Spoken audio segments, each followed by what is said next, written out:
Hi friends, welcome back to சித்த மருத்துவ குறிப்புகள். இன்றைக்கி நைட்டு ஏற்படுற இருமலுக்கான பெஸ்ட்டான டிப்ஸை பற்றி பார்க்க போகிறோம். இந்த டிப்ஸை நம்ம யூஸ் பண்ணுறதுனால என்னென்ன பெனிஃபிட்ஸ் அப்படிங்கிறத பற்றி ஃபஸ்ட்டு பார்க்கலாம்.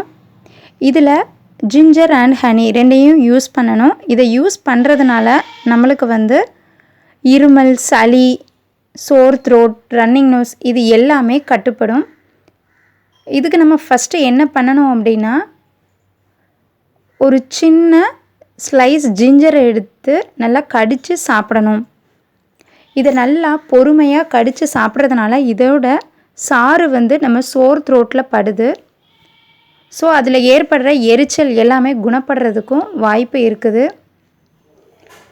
ஃப்ரெஷ் ஜிஞ்சரோட ஸ்மெல் ரொம்ப காட்டமாகவும் காரமாகவும் இருக்கும். இந்த இஞ்சியை சாப்பிட்டதுக்கப்புறமா 1 ஸ்பூன் தேன் சாப்பிடணும். அப்படியே சாப்பிட்டுட்டு ஒரு 5 மினிட்ஸ் வரைக்கும் நம்ம அந்த தொண்டையில் ஏற்படுற ஹீட்டை டாலரேட் பண்ணிகிட்ருக்கணும். அப்போனா தான் நம்ம தொண்டையில் ஏற்படுற எரிச்சல், அரிப்பு இது எல்லாமே குணமாகும். ஒரு 5 மினிட்ஸ்க்கு அப்புறமா வார்ம் வாட்டர் குடிக்கணும். இப்படி செஞ்சுட்டு வந்தோன்னா நைட்டு ஏற்படுற விடாத இருமல் கண்டிப்பாக தீர்ந்து போகும். நைட்டு நல்லா தூக்கம் வரும்.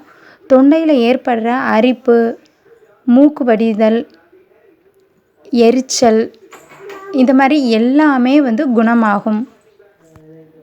இந்த இஞ்சி ஸ்லைஸை வெறும் வயிற்றில் சாப்பிடணும். இப்படி சாப்பிடும்போது உடனே நம்ம தண்ணி குடிக்கவே கூடாது. இந்த இஞ்சை நல்லா கடித்து அந்த சாறு நம்ம தொண்டையில் படணும். அதுக்கப்புறமா தான் 1 ஸ்பூன் தேன் சாப்பிடணும்.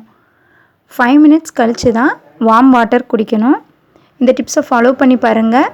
இருமல் போய் நைட்டு நல்லா தூக்கம் வரும். நெக்ஸ்ட்டு இந்த சேனலை சப்ஸ்கிரைப் பண்ணிடுங்க. தேங்க்யூ.